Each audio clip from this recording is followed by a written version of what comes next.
Okay. Are we on? We are on. Very good. Welcome, welcome, welcome. It is, at least as I'm doing this, Tuesday. So I'm in my flannel. I don't know about you guys, but when we hit the 60s, it's too cold to go out. So I'm bundled up in my flannel. There's a reason why I live in Phoenix, because it's nice and it's warm here. And now it's getting cold, and I don't like the cold. Hey, but you did not come to hear about why I hate cold weather and why I don't want to go to where there is snow and why I wish it was summer all the time. Um, you didn't come for that. You're here. Why? Because you want to go through and do part of the 30-30 challenge. That's right. Here we are. We're moving on. I'm doing the adults one today, New City Catechism. We are on question 9. So question 9, you ready to roll it? People on the other side of this, I think you are. Boom. Question 9. What does God require in the first, second, and third commandments? So what does God require in the first, second, and third commandments? So let's run let's run the tape. Let's go to the text and begin with that first. So I'm going to open up my text and let's do it. So let's go over to Exodus chapter 20, right? So here's what it says. God spoke all these words. I'm the Lord your God who brought you out of the land of Egypt, out of the place of slavery. Do not have any other gods besides me. So that's the first one. Don't have any other gods beside me. God is to be exclusive in his worship of himself. We exclusively worship him. Do not make an idol for yourself, whether in the shape of anything in the heavens or above or on the earth below or in the waters under the earth. Do not bow and worship them. Do not serve them, for I, the Lord your God, am a jealous God, bringing the consequences of the father's iniquity on the children to the third and fourth generations of those who hate me, but showing faithful love to 1,000 generations of those who love me and keep my commands. So one of the things he's going to say is this is going to have far-reaching implications if you don't do this. That those consequences, that will fall down, that you will see that generationally affect your family if you don't do this right. It doesn't just affect you, it'll affect generations after you if you don't do this right. That's going to play out. It just does. Your children watch you. But the thing he says is don't make idols. Don't do this. And part of that is God doesn't have a form, right? And so we're not to make a form of God. But the other part of it is too is, don't, this is another piece of putting God up, of going after something. We'll talk about idolatry a little bit more in a second. And the third commandment is don't misuse the name of the Lord your God, because the Lord will not leave anyone unpunished who misuses his name. And that's not meaning just a cuss word. In fact, if you want to go and watch, I have another little series that are on this channel as well, the OTXNT, where I sit down with Dr. Andrew Marquez and we talk through issues. We've done a two-parter on the name of the Lord, and there's a piece of respect there and what it means to follow him. So that's what we're talking about here. Those are the three. That's been in the text. So here's the deal. As you go through New City Catechism, as you're going through this one, here is what the answer is in the text for us. So let's go and let's roll it and see what the answer is. Well, the next answer that comes is first, that we know and trust God as the only living God, true and living God. Second, that we avoid all idolatry and do not worship God improperly. And third, that we treat God's name with fear and reverence, honoring also his word and works.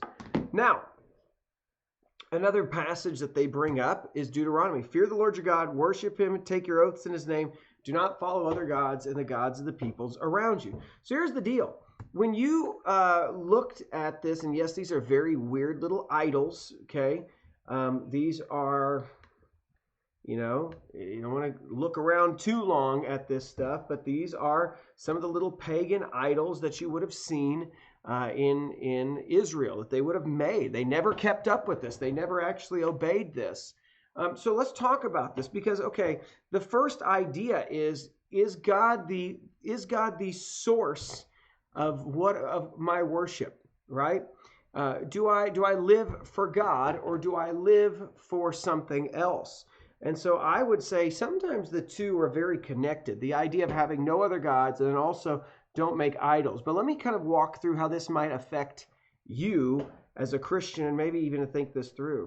You see, a lot of the time, we might think of idols, right, as those little statues, and there's something behind an idol, though. There's something that's there. And so in those cases, that was representative of the gods that they were worshiping. But there was something they put in front of them. Now, I want to think about the whole idea, too, as obviously that's another god that they would have added to their pantheon. They were not giving exclusive worship to God, and they were using some sort of idol was to kind of depict God in a certain way they wanted. But I want us to think about, how do we maybe mess up on one of the two today? And the third is if it's giving God proper respect. But I want you to think about, how do I give God right worship? Okay?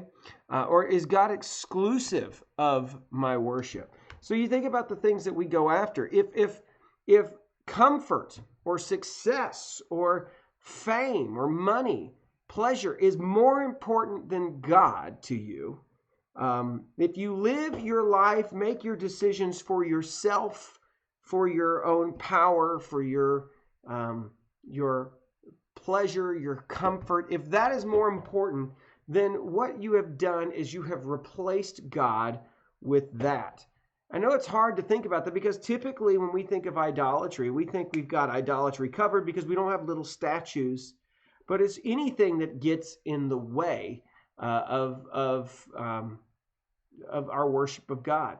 And so if we wake up every day thinking about what, money, power, approval, success, all that stuff, then what we have done is we've broken at least the first by having something else take the pedestal God. We haven't put God, we're not giving him exclusive worship, we're giving something else.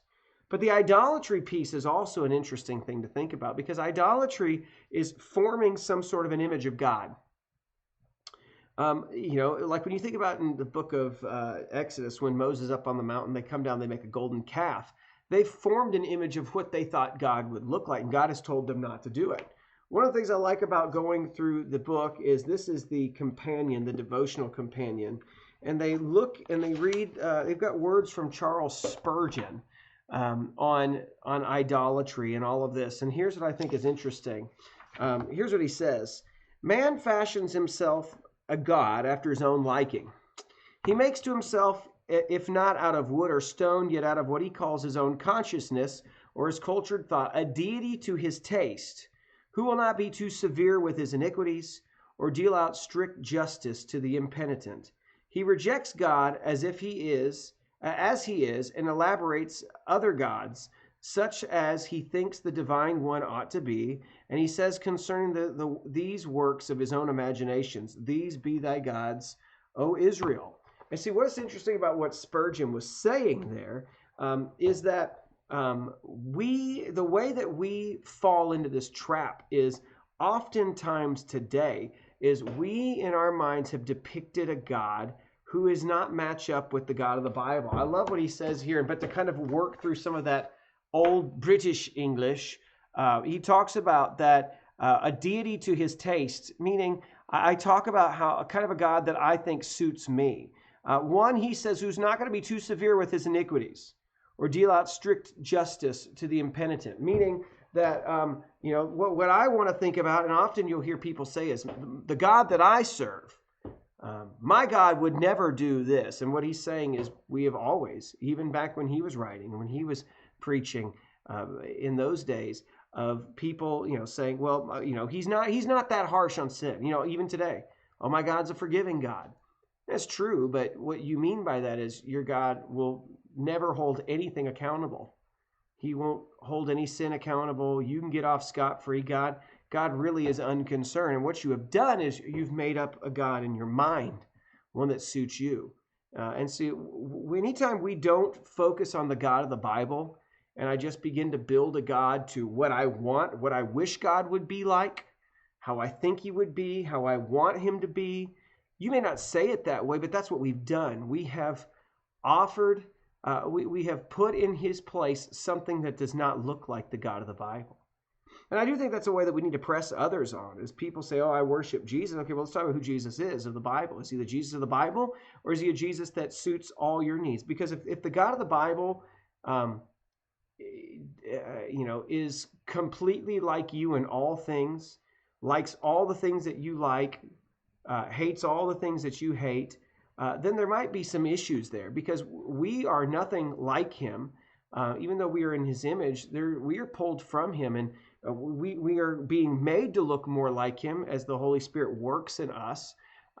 But it should send up a red flag when I begin to have a view of God that, one, is that we never disagree. We're always on the same page. There's never any chipping away at who I am. No, because my God is pretty much on the same page as me. That should maybe send some red flags that you're not looking at the God of the Bible. We should often, and we probably will come in a place where either we recognize how less we are. If you saw the previous video the other day of God is infinite, as we were talking about with our families, realizing that I am finite, he is infinite. Or just that I am unable to do all the things that he can. And don't necessarily want what God wants in this situation, but I will submit to that. Those are all things that we need to think about. The last thing is really should challenge us is just how we think about worship. Do I give God worship in the way that he desires? Do I worship God the way that he's asked me to? And that's not necessarily, it's not a question about song or anything like that, but but it should be too. Sometimes we set up and we have these big fights over the style of music, the sound, or what should be. Let me ask you this though. Are you worshiping? Let's cut out. Are you worshiping in the style that you like? Are you truly worshiping with your own life? Like, before you go and criticize music, or before you go and criticize it, let me ask you this, because we need to be able to look at the words, by the way, make sure that they are truth. But if before you go and criticize, let me ask you this: are you giving God the worship that he's due in your own life? Because it's one thing for you to point out how things should be in a song, but are you giving him all the respect, all the honor that's due? Or do you live for him solely, or you live for yourself? Have you depicted him as somebody in the way you've built him up in your own mind, or is he the God of the Bible? So those three really come back together. And I want to make sure we go back really quickly and just answer, look at the question, remind ourselves, but go back and look at Exodus 20. But here's what it says. What does the God require in the first, second, third commandments? First, that we know and trust God as the only true and living God. Second, that we avoid all idolatry and do not worship God improperly. Third, that we treat God's name with fear and reverence, honoring also his word and his work. So I think we just need to get back to, do I worship God the way that he has asked me? Do I worship him according to the scriptures, or do I worship him on my own terms? It does bother me when people say they are Christians, but they don't read his Bible. They're Christians, but I don't go to church. Because what you're beginning to see is I'm doing it in my own way, doing it my own power, my own abilities. And I'm not actually worshiping the way that God has set out to. And so that's really a big deal when we come to think of it, is am I actually fulfilling what he's asked of me in the commands? All right, that is it for today. We will see you another time, another video coming out. We'll have another one rolling out on the OTXNT. But until then, we'll see you guys. Comment if you have any questions, but we'll go from there. Talk to you later.